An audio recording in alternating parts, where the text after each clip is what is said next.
At dahil sa pagkausap sa akin ng maayos at taong pagharap sa akin ng aking biyanan, mas higit pang lumalim ang relasyon na hindi akma para sa amin, at dahil doon, sa mga pagkakataong mahimbing ang pagkakatulog ng aking anak, ako naman ay nagkakauntog-untog.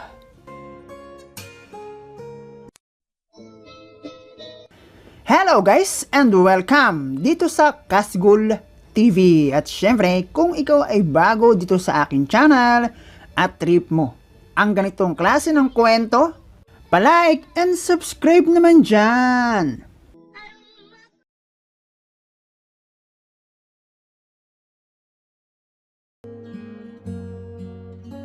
Melissa ang aking pangalan. Isang OFW ang aking naging mister. Naitago na lang natin sa pangalang Leandro nang siya ay aking makilala. Una kaming nagkita sa mall at sa isang kilalang fast food lang nagsimula ang lahat noong magkatabi kami sa pangdalawahan na dining table. Wala naman kaming imika noon, basta inilok lang niya ako ng halo-halo at siya raw ang magbabayad bilang pagbibigay ko raw ng space upang siya tulad ko ay makatawid gutom. Medyo punuan kasi, at dahil wala namang masama sa alok ni Leandro, tinanggap ko yon. Dahil doon ay nagkaroon kami ng konting pag-uusap, nagkatanungan ng pangalan, taga saan, at mga pinagkakaabalahan sa buhay. Doon ko na rin nalaman na Leandro ang kanyang pangalan at pag-ibang bansa ang kanyang hanap buhay. Ako naman ay isang simpleng empleyado sa kahit papaano naman ay kilala ring company. Hindi pa natapos ang aming pag-uusap doon sa fast food dahil nag-ikot-ikot pa kami sa mall at hapon na rin nga nang kami ay nagkahiwalay, pero bago iyon ay nagtanong siya ng kung paano ulit kami magkikita. Natawa na lang ako at sinabi ko na mayroon pa bang kasunod? At sagot ni Leandro, hindi na ba pwede? At sagot ko, pwede naman. Matapos kong i-phone book ang aking contact number sa kanyang phone, hindi pa man nakakalis ang jeep na aking sinakyan, nakareceive ako ng message na nagsasabing, "It's me, Leandro. Salamat sa oras. Ingat ka sa pag-uwi." Ako naman, nag-reply na lang ng salamat. Ikaw rin, ingat. Simula noon, kahit ayoko mag-reply sa kanyang mga message, dahil hindi ko naman talaga hilig, napapa-reply na lang din ako at nasasanay na nababasa ang kanyang message sa aking cellphone. Nasundan pa muli ng isang beses ang aming pagkikita nang hindi sinasadya sa mall kung saan kami unang nagkita at kung saan doon pa rin sa fast food. Nagkatapat naman kami sa pila at bilang Leandro na nagpapalakas, hayon at lakas loob niyang sinabi sa harapan ng maraming tao na dahil 2 beses na tayong pinagtagpo, sagot ko na ang lunch mo, na nagkaroon pa ng konting ingay sa loob ng fast food. Mula noon ay sinasadya na namin ang muling magkita. Mas nakilala pa namin ang isa't isa. At sa paglipas ng araw, nagsabi na siya na kung pwede ba siyang manligaw sa akin kung walang magagalit. At dahil sa may say rin naman si Leandro, at ako naman ay literal na single, hinayaan ko lang siyang gawin ang paraan niya ng panliligaw. At first time ko ang masundo kung saan ako nagtatrabaho. Meron kasi siyang motor, kaya naman basic lang sa kanya ang sunduin ako. At sa pagpapatuloy, hindi nagtagal para mas may mapatunayan, sinagot ko si Leandro. Dahil kahit papaano naman ay may something na rin siya para sa akin. Sa paglipas ng araw bilang kami na mag-on, naging makabuluhan ang bawat araw at aminado na rin akong mahal ko na rin si Leandro. Sa katunayan, lumipas ang 5 buwan ay nagawa ko ng ipagkatiwala at ibaba ang aking bandera na ni minsan wala pang nakakarating at nakakasakop. Ang sakit pala noon. Kabaligtaran sa mga kwento ng aking katrabaho na langit ang kanilang nararating. Halos tawagin ko ang lahat ng santo na aking kilala, kaya lang paano darating? Dami kong trash talk bago kami nakaisa. Dahil doon ay mas nagkaroon pa ako ng dahilan upang siya ay lubusang pagkatiwalaan. Naramdaman ko kung gaano kaseryoso sa akin si Leandro dahil mula nang ipagkatiwala ko sa kanya ang aking sipit-sipitan. Mas lalo siyang nagkaroon ng oras para sa akin. Dumaan ang araw, linggo, buwan at taon na mayroong pulot-putakte. Ang bawat isa sa amin ay nakilala na ng kanya-kanya naming mga magulang. Hanggang dumating ang araw na kami ay humarap sa altar para sa basbas ng may kapala.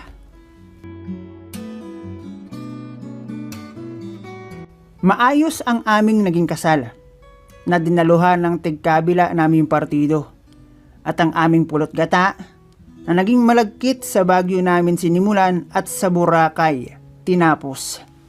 Nakita ko kung gaano kalaki ang kanyang ipon.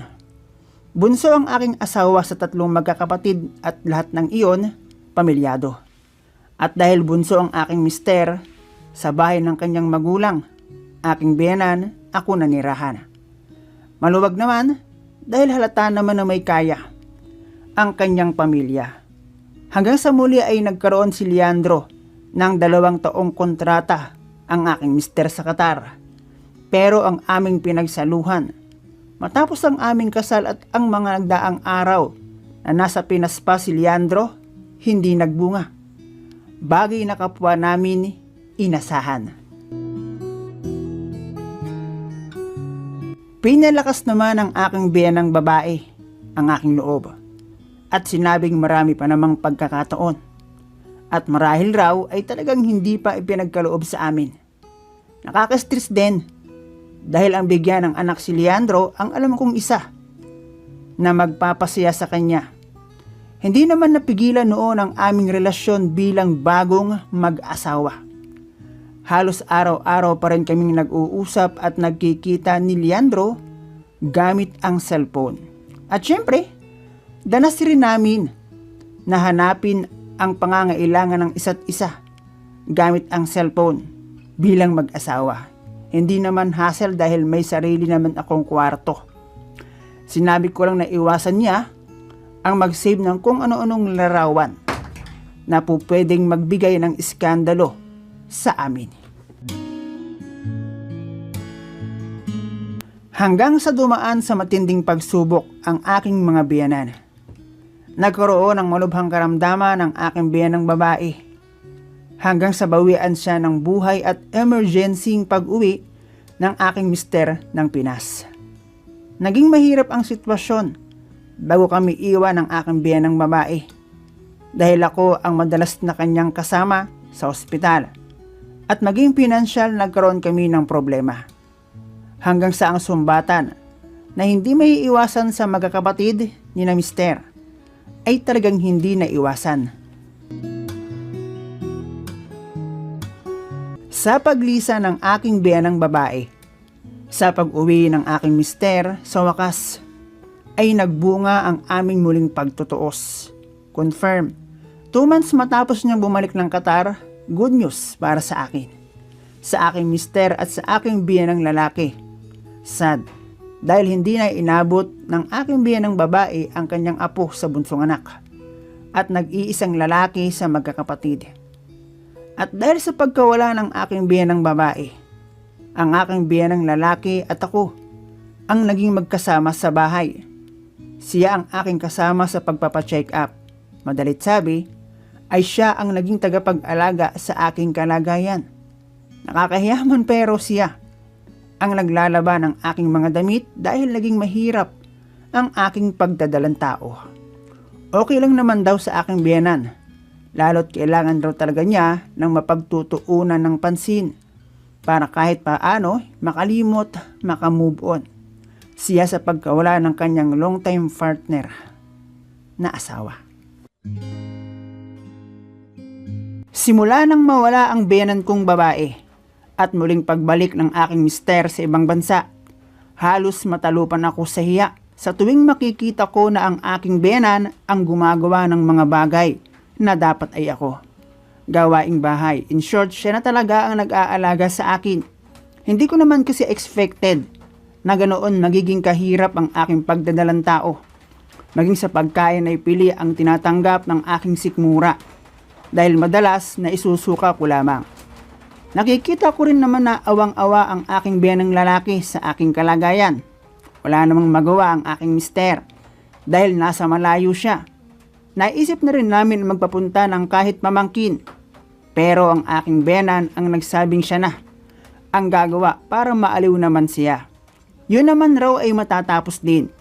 Hindi naman maganda kung uuwi ako ng probinsya dahil malayo ang hospital at walang signal. Hanggang sa nasanay na lang ako na laging nandyan ang aking biyenang lalaki para mag-asikaso. Sa totoo lang kung minsan ay nawawala na sa isip kong babae ako at nawawala sa isip ko ang privacy na dapat hindi abot ng aking biyenan. Kaya lang no choice kung minsan. Kung sa bagay ramdam ko naman na anak ang turing niya sa akin, yun nga lang, wala kaming special na relasyon. Dahil kung iisipin, sino ba siya? Ama ng aking asawa. At kung minsan kapag nakikitang lumalabas kami nang magkasama at hindi kami kilala, ay napagkakamalang kami ang mag-asawa. Lalo pat kahit ganoong 60s na ang aking biyenan, marunong siyang magdala ng sarili. At hindi mo iisiping nasa ganoong edad na siya. At dahil nga nagdadalang tao ako, may mga bagay na dating nagamit ako tulad ng panloob. Nang magbuntis ako kung minsan madalas pa nga, nalilimutan ko na. Dahil mas maaliwalas kasi sa pakiramdam. Minsan pansin kong doon siya nakafocus. Hindi ko na lang pinapansin dahil naiintindihan kong lalaki siya. At hindi talaga maiwasan kong minsan. Lalo't nasa harapan lang niya ako. Hanggang sa isilang ang panganay namin ni Leandro. Biyenan ko ang nagsugod sa akin sa ospital. Hands-on pa siya sa lahat ng bagay at bilib ako sa kanya pagdating sa bagay na iyon. Kung minsan nga, hindi ko maiwasang isipin na sana, siya na lang si Leandro. Dahil ang aking biyenan ang gumagawa ng pag-aasikasong dapat ay si Leandro. Hindi ko na lang inaalis sa isip kong ang ginagawa ng aking mister ay para sa kinabukasan namin na kanyang mag-ina. Sa wakas, nakaalis din sa mahirap na sitwasyon. Kung ako lang ayoko nang maulit yon. Hindi naman kasi lahat ng nagdadalang tao nakakaranas ng ganoon. Pero may mangilan-ngilan na tulad ko. Kahit sa ospital, biyenan ko ang napagkakamalan na aking asawa. Lumawas ang aking mga magulang para pansamantala sa akin mag-asikaso dahil may mga bagay na babae ang dapat ay gagawa. Ang akala ko nga, talagang wala na akong may tatago pa sa aking biyenan. Dumating ang aking mister mula sa ibang bansa. Namiss ko siya siyempre. Nawala ang lahat ng inis ko sa kanya noong nagdadalang tao pa ako. Yun nga lang, 5 months lang ang naging bakasyon niya dahil nadagdagan pa ng 2 years ang kanyang kontrata. Sinabi naman niyang sisikapin niyang mag-ipon para iyon na ang huli niyang pag-iibang bansa. Biro niya, baka araw kasi ipagpalit ko na siya kung sakaling lagi siyang nasa ibang bansa. Noong naghihirap kasi ako sa pagdadala ng aming panganay, sinabi ko sa kanyang hindi iyon ang klase ng buhay may asawa na gusto ko. Noong una kasi hiyang-hiya talaga ako sa aking biyenan sa pag-aasikasong ginagawa niya. At sa isip ko, darating ang araw ay makakabawi rin ako sa pag-aalagang binigay niya sa akin. Walang malamig na gabi sa aming mag-asawa ni Leandro. Sa tagal ba naman naming hindi nagkatabi, halos mahalata sa kanya na talagang ang bawat gabi ay kanyang sinulit. Bukod doon, mas na-explore pa namin ang buhay may asawa. May mga bagay kasing dati hindi naman namin ginagawa. Pero ang 5 buwan na kanyang bakasyon, masasabi ko na isa sa aking hahanap-hanapin sa oras na muli siyang mag-ibang bansa. Nag-ingat lang kami na masundan ang aming panganay dahil para akong napobiya sa hirap ng aking pinagdaanan. Hindi naman nawala ang bote na simula pa lang ay alam kong banding ng aking mister at ng aking biyanan. Hanggang sa tulad ng dati, ako at ang aking biyanang lalaki na naman ang naiwan sa bahay. At doon, nakita ko kung gaano niya kami inalagaan. Parang kami na nga ang mag-asawa sa bahay. Napansin ko ring mas lalo pa siyang naging malapit sa akin. Nag-aayang kumain sa labas at kung minsan, nalilimutan ko na ring siya ang ama ng aking mister at lolo ng anak ko. Hanggang sa hindi ko alam ay nahulog na pala ako sa aking biyanan dahil sa mga ginagawa niya para sa amin ng anak ko. Wala naman akong sinasabi, pero sa isip ko, kung ano man ang maisip niyang gawin, ay hindi ko siya hahadlangan. Para bang ako'y isang pali na naghihintay, tukain ng isang manok. Maging ang pagtungo niya sa kwarto kung saan naroon kami ng kanyang apo. Ang hindi niya pagkatok ay okay na lang sa akin. Hanggang sa pati ang aking biyanang lalaki, limot ng ako ay kanyang manugang. Nagsimula ang lahat ng magkatitigan kami at subukan niya akong sagpangin. Gusto kong magpanggap na galit o pagsabihan naman lang sana, pero hindi ko nagawa. Humingi naman siya ng pasensya dahil umano ay nadala lamang siya. Hindi ako nagsalita. Tumalikod ako at binaliwala iyon at kumilos na parang walang anuman. Pero alam ko sa aking sarili, dapat tutol ako dahil ama siya ng aking asawa. Ngunit hindi ko maitatagong kung itinuloy niya, malamang nakuha niya ang kung anumang tumatakbo sa kanyang isipan. Pero sadyang mapaglaro ang tadhana o siguro sadyang talagang ang pagsapi ng espiritong itim sa aking biyanang si Lando hindi na niya kayang pigilan. Matapos ko magpatulog ng aking anak, lumabas ako ng kwarto upang tapusin ang ligpitin. Napansin kong bukas ang ilaw ng CR. Nakaawang ng bahagya ang pintuan at nang akmang itutulak ko para sana i-off ang ilaw, may narinig ako na tila ba naglalaro ng tubig. Pabilis iyon ang pabilis hanggang sa marinig kong may bumigkas ng aking pangalan. Kasunod ng mura na kasing lutong ng balat sa lilyas lechon. Si Lando, ang aking biyanan. Maaaring may ginagawang mirakulo. Tumalikod akong sa isip ko, natatawa na lamang. Normal lamang naman raw sa lalaki ang ganoon. Dadalawa lang kami sa bahay maliban sa aking anak na lalaki. Pero hindi naman ako natatakot kay Lando na aking biyanan dahil sa pag-aalagang ginawa niya bilang ako na kanyang manugang at ang aking anak na kanyang apo. Biyudo na ang aking biyanan at sa edad na iyon, hindi naman nakakapagtakang gumagana pa ang kanyang nota. Wala siyang bisyo, maliban sa kapag nauwi ang aking mister ang banding nilang mag-ama na mag-shot ng pakonti-konti. Marami nga akong nakikita na mukhang di hamak na mas matanda pa sa aking biyanan, pero kay babata ng kasama.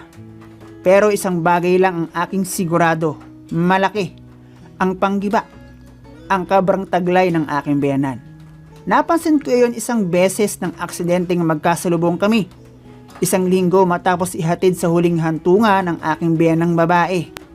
Marahil ay naalimpungatan siya at lumabas ng kwarto na walang panloob. Bilang isang may asawa, noon pang aking kadalagahan, ni hindi man lang sumagi sa isip kong gagamit ako ng sarili kong daliri para tugunan ang pangangailangan. Dahil lang sa malayo si mister at may hinahanap akong sa mister ko lang matatagpuan. Pero sa pagkakataong hindi online si Leandro, ay ang pagsambit ng aking biyanan sa aking pangalan ang pumapasok sa aking isipan. At mga tanong sa aking isip na, paano kaya kung sino kaya ang mas mahusay? Nakakatawa pero ang ganoong bagay kapag sinapian ka na ng espiritu ng KL ay talagang magsusumiksik sa isipan. Nakakamiss din talaga. Ang mga araw na pakiramdam ko lalagpas ako sa alapaap.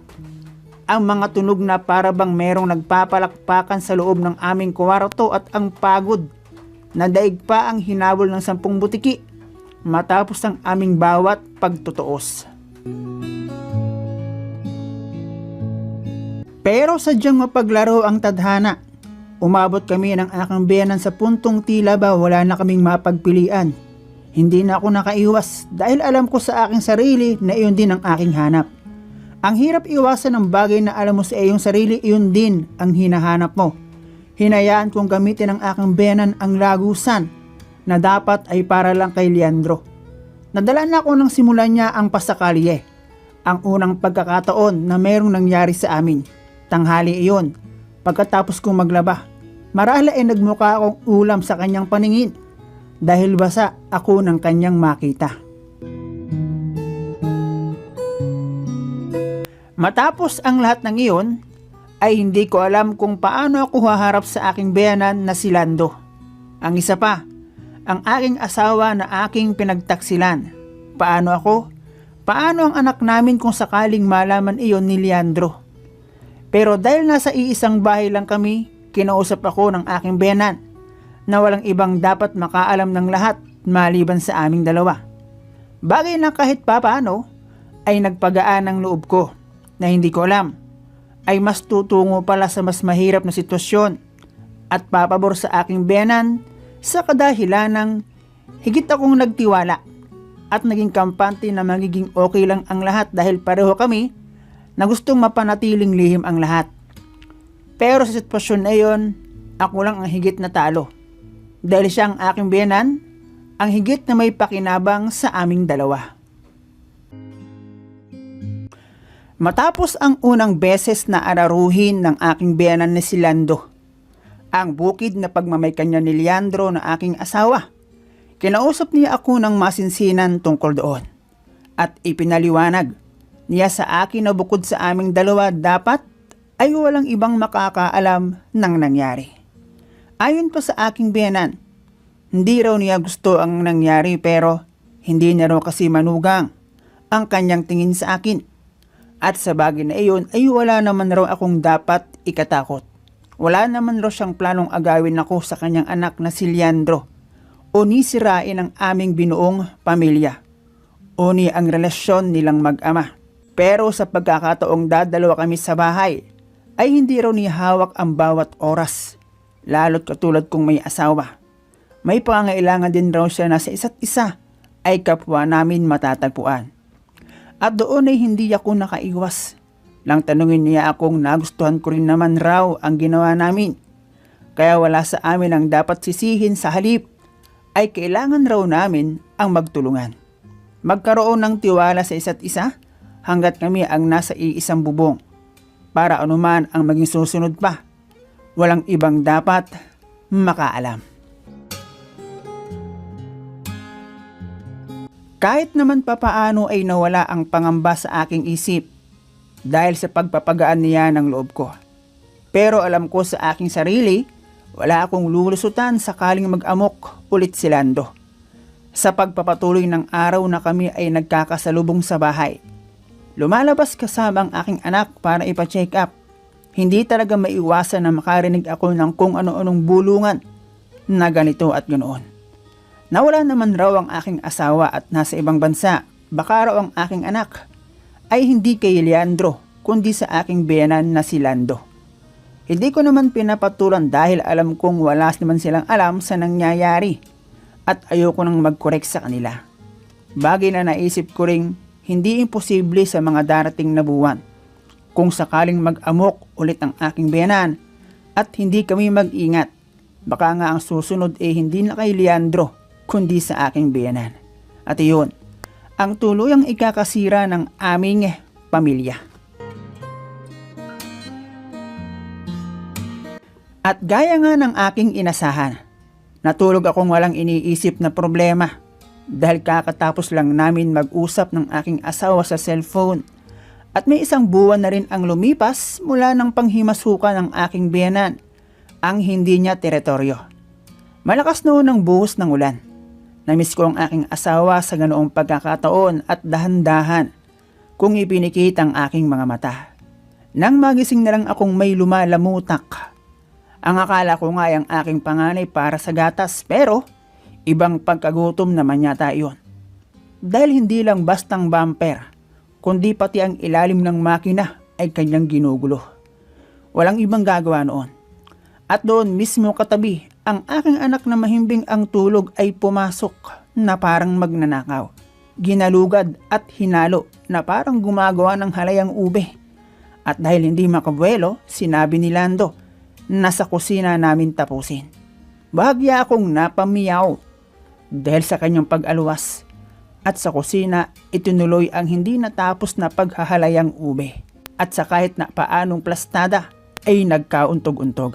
Nakakapagod ang pagkakataong iyon. Bumalik akong basa at antok na antok sa tabi ng aking anak.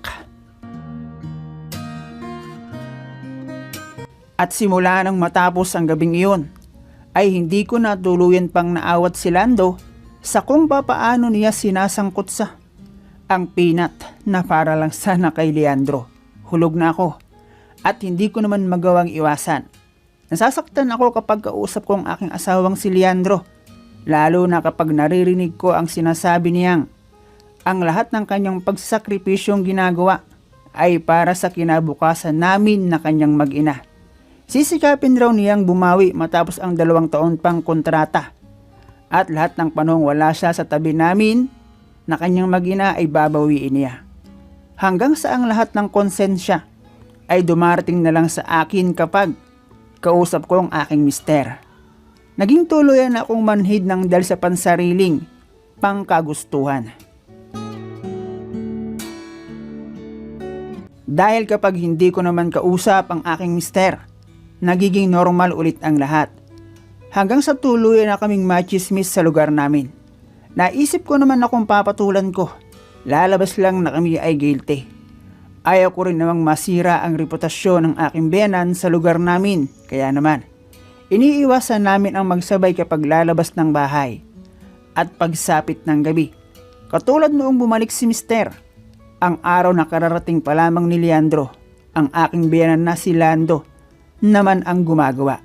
Higit pa nga, buong lakas na inaararo ang kabukiran upang ihasik ang binhi na dapat sana ay para sa yumao niyang asawa.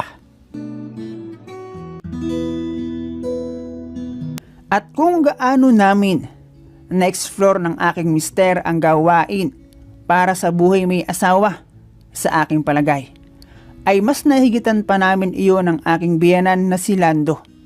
Giliw na rin kasi talaga ako at maaaring dahil sa ginagawa kong pagpapahintulot na sangkot sa niya, ang peanut na para lang sana sa aking mister, ay tuluyan ang napasok ng negative energy ang bahay namin. Dahil sa kababuyan na walang oras namin kung ipatupad. Halos lahat na rin ng sulok ng bahay ay naplastara namin. Ayon kasi sa aking biyenan, sa huli ay mawawalan rin naman siya ng karapatan. Una, kapag may muwang na ang kanyang apo, na po pwedeng makasaksi sa aming kabulastugan. Ikalawa, ay sa pagbalik ni mister. At sa pagkakataon daw na iyon ay hindi niya alam kung kanyang kakayanin ang makitang ako ay sa kanyang anak na lumiligaya dahil napamahal na siya sa akin. Hindi ko naman masabing wala naman talaga siyang karapatan. Dahil una, ako ay lehitimong asawa ng kanyang anak. At ang aming ginagawang pagpapakatas ay isang malaking kasalanan sa aking asawa at anak niyang si Leandro sa mata ng tao. At higit sa lahat ay sa mata ng Diyos. At ang sinasabi niyang pagmamahal ay isa lamang malaking kalokohan. Dahil simulat sa pool, alam naman naming laman ang dahilan kung bakit kami nagpapakasasa. Dumating pa nga sa pagkakataong pahinga muna dahil masakit na. Daig niya ang nakainom ng kung ano-anong pampalakas at parang kalabaw talaga kung umararo. At ang pagkanta gamit ang mikroponong may 2 baterya, nagawa ko na rin. Madalas pa nga ay sing-along muna bago ang main event. At kung minsan ay hindi ko natatapos ang iba ko pang dapat asikasuhin. Dahil si Lando ay nag-aamok na naman. Talagang sinusulit dahil libre pa. Kung sa handaan, piyesta ang kanyang napuntahan. Walang hahadlang, walang pipigil. It's all you can. Ang hiya. Respeto sa aking sarili bilang may bahay ni Leandro na wala na. Kasama ang dignidad bilang ulirang ina sa mata ng inosenteng bata at ang walang kaalam-alam na aking mister. Habang kami ay nag-uusap gamit ang cellphone na higit pa sa pagiging manugang ang ginagawa ng kanyang ama sa akin. At ako bilang kanyang asawa ay higit pa sa pagiging biyanan ang limitasyon na aking ibinibigay. Ang senaryo bilang kami ng aking biyanan na animoy mag-asawa ang galawan ay pumapaloob sa loob ng isang bahay. Sa loob ng 2 taong wala ang mister ko. At ito ang aking ikinakabagabag. Ang aking halatang pagkalosyang. Tila ba binitinan at pinaglaruan ng 10 unggoy. At ang balon na tila ba hinilugan ng dinamita. Naguwang at nagbago ang itsura na animoy kasoy na labas na ang buto. Ganon kabagsik ang hagupit ni Lando. Daig pa ang bagyo at lindol. Nakapag-isip na lang din kasi ako noong malapit na magwakas ang aming pagpapakasasa na ikinakatakot kong baka ipagtaka ng aking mister sakaling makita ang pinagkaiba. Sa pag-uwi niya matapos ang 2 taong kontrata sa ibang bansa, bukod sa batid kong di hamak na mas may sukat ang armas ni Lando na ama ng aking mister, baka magtaka siya, hindi naman kambal ang naging anak namin. Ginamit niya pa iyon 5 buwan at siya pa ang nagsabing tila walang nagbago sa higpit. At dahil nalalapit na ang pagbabalik ni Leandro galing ng ibang bansa, kapwa kami ng aking biyanan ay naging busy sa kung papaano namin nilinis ang bahay upang kahit papaano ay walang mantsa ng kaing-ingan ang maiwan. At nang dahil rin naman sa napipintong pagdating ni Leandro, ay naging madalas ang pagpasyal ng aking biyanan sa bukid upang tumambay. Langhapin ang ewan ko ba kung preskong hangin pa doon, bago tuluyang magbungkal. At kahit pagod pagsapit ng umaga, ako naman ay naging busy rin sa kung papaano ko maitatago ang sakunang dinaanan dahil sa pinsalang tinamo mula kay Lando. Naging madalas ang aking pagja-jogging, balik alindog ang sabi nga ng iba, na akin pang ipinagmamalaki sa aking mister na kako, ay pinaghahandaan ko na ang kanyang pag-uwi dahil matagal nang tuyot ang bukid at nangangailangan na ng matinding tag-ulan. Tuwang-tuwa naman ang aking mister na si Leandro, at kung sa handaan pa mamamantikaan na naman raw ang kanyang labi. Naisip kong sa pag-uwi ng aking mister ay isuggest kong lumipat kami ng bahay. Bagaman mukhang malabo pa sa sabaw ng pusit, pero kung sakaling lulusot kahit papaano ay magiging panatag ang aking kalooban. Alam ko kasi sa aking sarili na magkakailangan kami doon ng aking biyanan na si Lando dahil connected pa ang aming mga Bluetooth. Naisip ko rin baka maging makasarili siya at hindi mag-ingat, maging padalos-dalos at makahalata ang aking mister. Bagay na isa ko pang kinatatakutan, lalo't nasabi na rin niya na sa pagbalik ni Leandro, baka hindi niya kayanin na makitang ako ay lumiligay sa tabi ng kanyang anak, kahit iyon naman talaga ang dapat nangyayari. Pagkat ang sa amin ay dala lamang ng masamang hangin at makamundong gawain.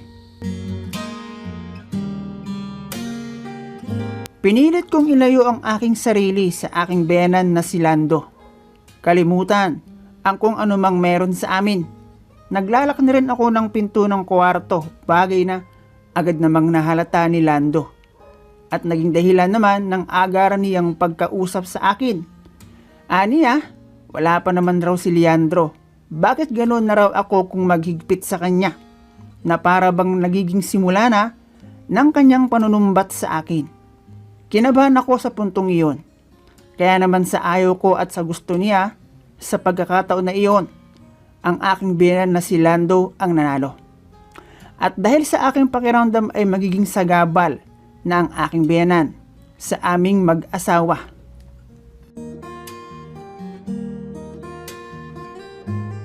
Simula noon ay nawala ang aking gana para sa aking biyenan, sa bagay na dapat ay ibinibigay ko lang sa aking asawa.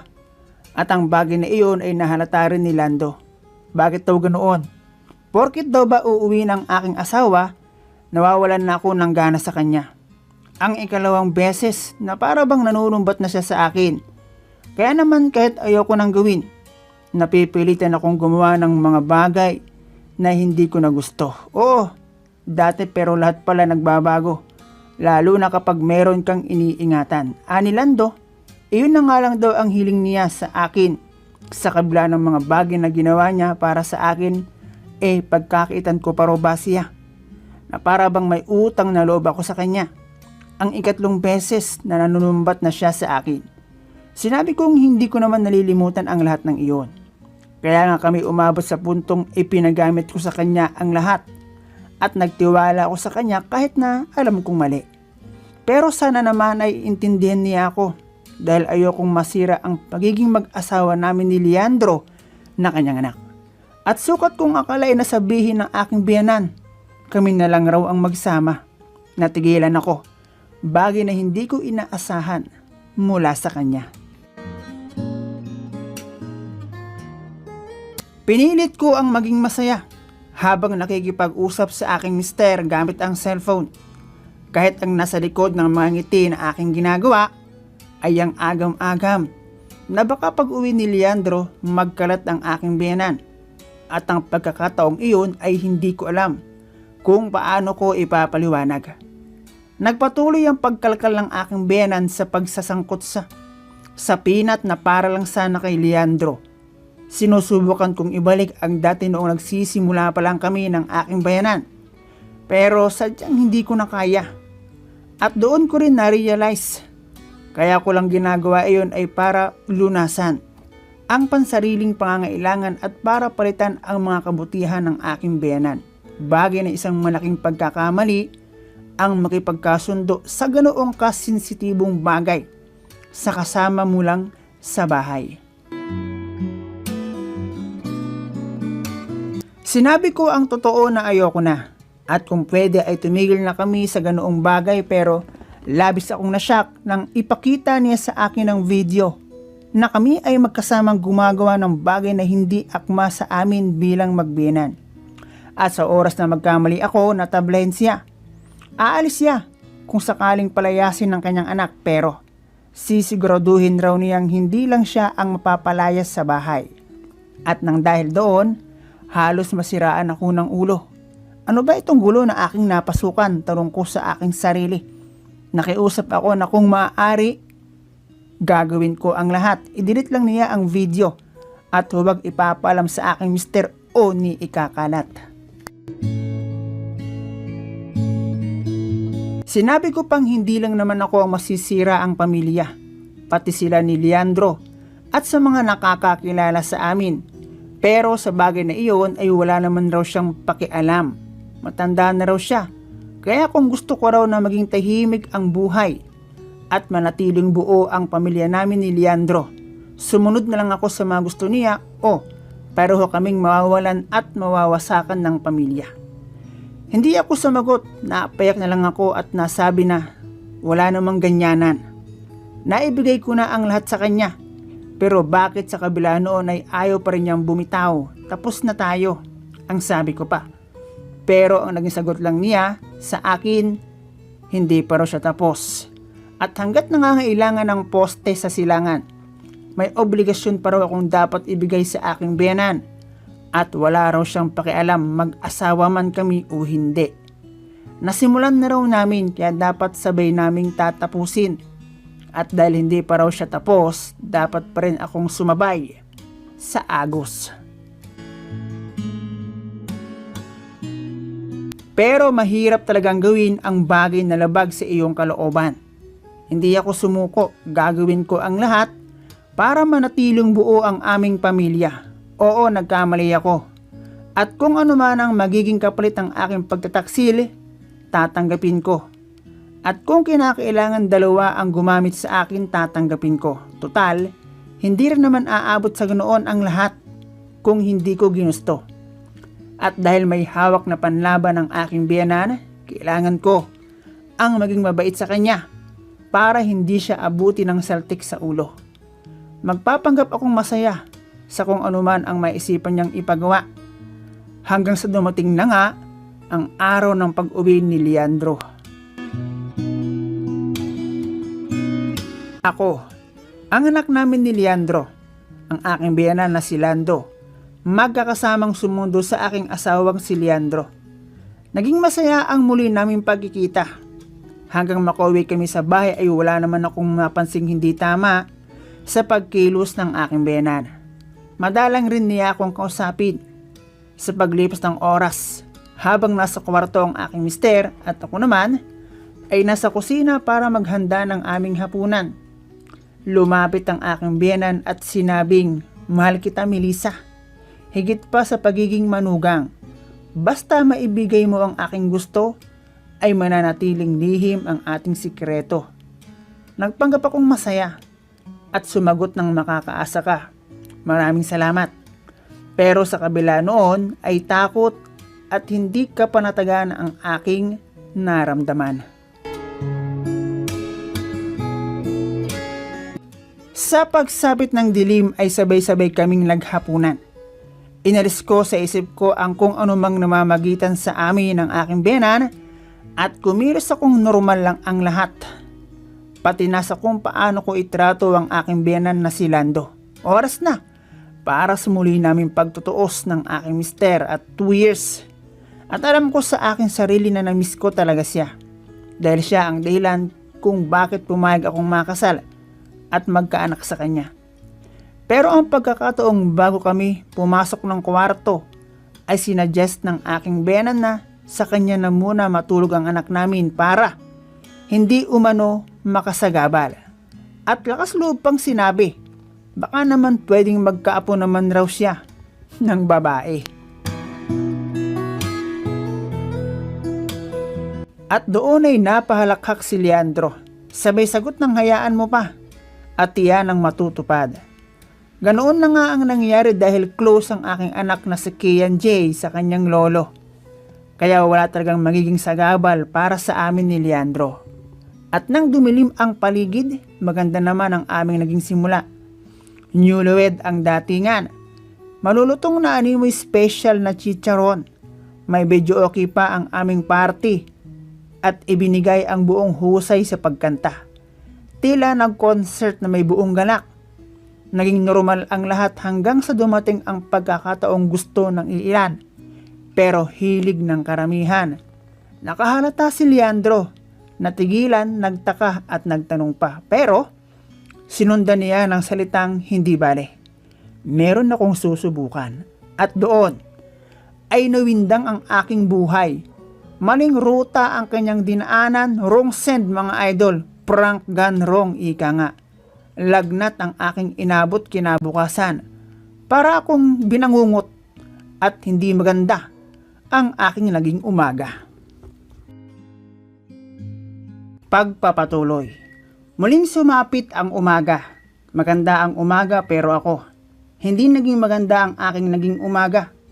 Dahil sa hindi magandang naisip ng aking mister na si Leandro. Normal naming hinaharap ang bawat araw mula nang dumating ang aking mister mula sa ibang bansa. At sa bawat pagkakataong alam ng aking biyenan na sumausaw ang aking mister ay ang napapansin kong nagiging mainitin ang kanyang ulo. Madalas niya akong kalabitin kapag hindi ko kasama si Leandro. Lagi niyang tinatanong kung kailan daw ako gagawa ng paraan para siya naman ang aking paluwagan. Kung minsan ay halos bumakat na ang kanyang kamay sa aking baraso. Kahit ang totoo, mula nang dumating si Leandro, ay nagdalawang isip na ako kung pagbibigyan ko ba si Lando kung sakaling hilingin niya ang pagkakataon. Pero sadyang tuso ang aking biyenan. Alam niyang mahinang uminom si Leandro, kaya iyon ang ginawa niyang paraan. Ang lasingin si Leandro upang magamit niya ang garahe na mainit pa para kay Leandro. Noong gabing iyon ay naisagawa ng aking biyenan ang kanyang gusto. Bagay na wala naman akong nagawa dahil lupatid ko nakainom din naman ang aking biyenan at sa takot kong magalit siya at kung anong maisipan. At habang ginagawa ng aking biyenan ang pagsangkot sa ng mani, nagdesisyon akong ipagtapat ang lahat kay Leandro. Bahala na. Kesa naman maabutan pa niya kami sa akto, mas magiging malaking problema kapag nagkataon. Pero nag-iiba ang sitwasyon tuwing darating ang pagkakataong gusto kong ipagtapat dahil pinangungunahan ako ng takot. Nagtuloy-tuloy ang aking buhay sa piling ng aking mister at biyenan na kung minsan ay dalawang magkaibang talong ang aking tinotorta sa iisang araw. Pero sadyang mapaglaro ang tadhana, ipinakiusap ni Leandro na kung pwede, sa bahay muna manirahan ang kanyang pinsan na si Nestor. Sa side ng aking yumaong biyenan, total naman raw, may bakanti pang kwarto. Yun naman raw ay pansamantala lamang. Dahil mag-aabroad din si Nestor at nagmula pa sa probinsya. Wala namang tutol doon ang aking biyenan. At dahil wala rin naman akong magagawa at tingin ko, para sa akin na may iniingatang maselan na sitwasyon, pabor iyon. Dadami kami sa bahay, mas mag-aalangan ng aking biyenang si Lando na gumawa ng hindi maganda. Dumating si Nestor, parang hindi nagmula sa probinsya. Maputi at animoy yayamanin. Kung ikukumpara sa aking mister, di hamak na mas gwapong lalaki si Nestor. Bukod doon, mas bata pa. Mula nang dumating sa amin si Nestor, naging madalang ang pagkausap sa akin ng aking biyenan pero mas lalo siyang naging gigil na animoy liyo na naghihintay ng tamang pagkakataon. Mula din nung dumating sa amin si Nestor, matapos ang kanyang medical ay naging madalas ang inuman ng tatlo. At para makasigurado akong walang magagawang himala ang aking biyenan, ako na mismo ang nagsasabi kay Leandro na huwag magparami ng inom. Noong una ay nakikinig pa ang aking mister. Kaya lang, may pagkakataong talagang hindi mapigilan. At doon ay napansin ko na ang aking biyenan lang na si Lando ang natirang matibay. At yung dalawa ni Leandro at Nestor, dapa na. Umalis sa lamesa ang aking biyenan at sinabing ipasok ko na sa kwarto si Leandro at siya na raw ang bahala kay Nestor. Buong akala ko, tinanggap na ng aking biyenan ang pagkatalo. Pero totoo ang aking sinabing gigil siya. Dahil sa tagal na hindi nagamit ang kanyang shotgun. At doon, habang nagliligpit ako ng kanilang pinagbarikan, ay tila nang huli ng palaka sa ilog si Lando at dinakma. At dahil nakita kong bangengena ang dalawa ni Leandro at Nestor, hinayaan kong magamit niya ang kanyang disabog. Hindi na kami nakaalis pa sa sala at laking gulat ko. Noong naghahalo ng pakaliwa at pakanan si Lando, biglang nakalabas si Nestor at dahil doon, ay labis akong natakot at nasabi kong katapusan ko na. Agad namang lumapit ang bitin kong biyenan na kay Nestor at kung ano ang kanilang pinag-usapan ay hindi ko alam. Umiiyak at nanginginig akong pumasok ng kwarto. Niyakap ko ang aking anak at pinagmasdan ang aking mister na mahimbing ang tulog. Anong gagawin ko? Tanong ko sa aking sarili habang sinisisi ko ang aking biyenang si Lando. Dahil kung hindi siya naging mapilit, hindi mangyayari ang maaktuhan kami ni Nestor. Pinsan iyon ni Leandro at piniguradong sasabihin niya sa aking mister ang kanyang nakita. Natulog akong pakiramdam ko ay pasan ko ang buong mundo at nananalangin na sana ay hindi na mag-umaga o di kaya naman hindi na ako magising. Pero darating at darating ang umaga. Pagpunta ko ng kusina, nagulat ako sa aking nakita si Nestor ay nagkakape. Inalok niya ako ng kape at sinabing maupo ako sa harap niya at nagtanong kung matagal na ba ang aking ginagawang panloloko sa kanyang pinsan. Hindi ko nasagot ang tanong ni Nestor dahil lumabas ang aking anak na si Kian J. At doon ay nakangiti siya habang kami ay pinagmamasdan. Sumunod ng aking biyanan na inalok din ni Nestor ng kape na para bang wala lang ang lahat. At maya-maya pa ang aking mister naman na si Leandro ang lumabas. Tulad ko at ng aking biyanan, inalok din siya ni Nestor ng kape at nagtanong pa kung kamusta ang tulog mo insan. Naparami ang inom natin.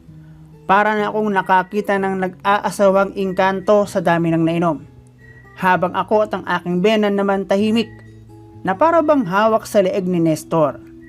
Pero dahil sa kinausap siya noong gabi ni Lando at sa tanong sa akin ni Nestor malinaw pa sa clear water na alalang-alala at natatandaan niya kung ano ang kanyang nasaksihan at ang kanyang sinabi ay parinig sa amin at ng araw na iyon. Hindi ko alam kung saan ako lulugar at kung ano ang aking uunahing simulan. Habang ako ay naglalaba, lumapit naman sa akin si Nestor at sinabing, "Hindi naman ako nagtataka ate. Ang ganda mong iyan. Kahit sino naman siguro isusugal ang lahat. Makadaupang palad ka lamang." Pilit ang aking ngiti, pero hindi ko inasahan ang kanyang sumunod na itatanong. Ano ang kaya mong gawin para manatiling lihim ang sa inyo ni Tito Lando? At saglit niyang iniba ang usapan sa paglapit ng aking mister na may dala pang labahan. Pero tumatak sa aking isip ang kanyang sinabi. Meron siyang ibig sabihin at gustong mangyari, kapalit ng kanyang nakita at pagtatago ng sekreto namin ng aking biyanan. Pakiramdam ko, nang sandaling iyon ay natrap ako sa isang kumunoy at ulo na lang ang natitirang nakalutang sa akin. Muli akong nilapitan ni Nestor sa kusina at doon malino kong naintindihan ang kanyang gusto nang sinabi niya sa akin, "Mamayang alauna ate, ng madaling araw pumasok ka na lang, maghihintay ako. Pabaon mo na sa akin bago ako umalis." Noong sandaling iyon, hindi ko alam kung saan ako lulugar. Kailangan kong mamili sa dalawang pagpipilian. Una, aamin ako kay Leandro. At ang isa, sisiputin ko si Nestor. Pero walang kasiguraduhan na wala siyang pagsasabihan ng tungkol sa amin ng aking biyanan. Matapos ang sinabing iyon sa akin ni Nestor, kailangan ko ang mamili at magdesisyon kung magpapapasok ba ako ng bagong engkanto sa kuweba o wawakasan ko na ang milagrong nagaganap sa bahay. Pero dahil nanatili sa akin ang pagka-interest sa gwapong pinsan ni Leandro at pag-iisip na nandun na lang din naman, total, paalis naman na si Nestor, mas pinili ko ang siya ay siputin. At bago dumating ang dilim, sinabi ko kay Nestor na gumawa siya ng paraan kung paano kami makaka-split push para manalo. Matapos kong sabihin iyon ay nakita ko ang tuwa sa kanyang mukha at sinabi niya sa akin na siya na raw ang bahala. Ang piliin si Nestor ay kagustuhan ko. Hindi ko alam pero kumpara sa aking mister na si Leandro ay malayong malayo siya, mas lalo na sa aking mahilig na biyanan. Bagay na pinaghandaan ko pa nga ang oras na iyon. Nagset ng inuman si Nestor at nagpahanda para sa kanyang huling araw. At dahil alam na ni Nestor ang sikreto namin ng aking biyanan, lumantak ng inom ang aking biyanan na si Lando. Marahil dahil alam niya sa kanyang sarili na hanggat nandoon ang kanyang pamangkin, hindi siya pwedeng gumawa ng kabalbalan. Bagay na lingid sa kanyang kaalaman, si Nestor naman ang gumawa ng paraan para humalili sa kabulastugan ng tiyuhin. Hanggang sa paglalim ng gabi at pag-ikot ng bote, dahan-dahan ang naging bangingi ang aura ng aking mister na si Leandro at biyanang si Lando. Bagay na dinadaan lang ni Nestor sa kwento at abot-abot na tagay sa mag-ama. Hanggang sa tuluyan na ngang hindi kinaya ng dalawa, isa-isa naming hinatid sa kwarto. At sa muli naming pagkikita, sa halip na magligpit ng lamesa, ay ang alok ni Nestor ang aming inuna. Sa hindi maipaliwanag na pakiramdam, ay ibinigay ko ang best ko At nasabi ko pang hindi niya malilimutan ang aking pabaon bilang misis ng kanyang insan na si Leandro. Ang inasahan kong ligaya mula sa aking mister na galing ibang bansa ay ipinaranas ni Nestor. Bagamat alam ko sa aking sarili na lalo akong nabaon sa kasalanan at pinalaki ko pang labis ang problema sakaling malaman ni Leandro. Hindi ko na naisip iyon, bagay na normal para sa mga taong baon sa kasalanan. Pero habang tinatapos namin ang aming patagong isprekitik ekwek-kwek, nabulaga kami ng aking asawa, si Leandro. Labis ang kalabog ng aking dibdib. Nabunot ang angkla na hinulog ni Nestor sa balon na pagmamayka niya ni Leandro. Tangan ang samurai na iniiwan ni Nestor sa akin kapag siya ay mangingibang bansa, na dapat sana ay magiging gamit namin na kanyang mag-ina laban sa masama kapag siya ay wala. At galit niyang sinabi, "Walang lalabas. Tapusin ninyo ang inyong ginagawa." Siyempre, sino pa ba naman ang gaganahan? Nagmistulang uok na kulubot ang dating matikas na si Nestor dahil sa takot at pagkataranta. Walang kaalam-alam sa nangyayari ang aking biyanan. Mabuti na lang at hindi tulad namin ni Nestor na nagpadala sa Eudemon. Kaya namin nagawa ang ganoon, si Leandro. Si Leandro ay walang ginawang masama sa amin. Pero nang dahil naman doon ay hindi na nakaalis pa patungo ng ibang bansa si Nestor. Nasira din ang aking pamilya. Dahil matapos ang lahat ay hindi na ako nagawang tanggapin pa ng aking asawa. Nabulgar din ang tungkol sa amin ng aking biyanan dahil sinabi ni Nestor kay Leandro na siya ay natukso dahil sa kanyang nasaksihan. Kaya nagawa niya ang bagay na iyon, na inamin ko at ng aking ding biyanan. Malaki ang aking naging pagsisisi. Huli ko na naisip na pagkakataon ko na iyon para magbago at mapanatiling buo ang aming pamilya. At sa lahat ng nakatapos ng aking kwento, buhay at pag-ibig, sana ay meron kayong magandang aral na nakuha at ako ay huwag pamarisan.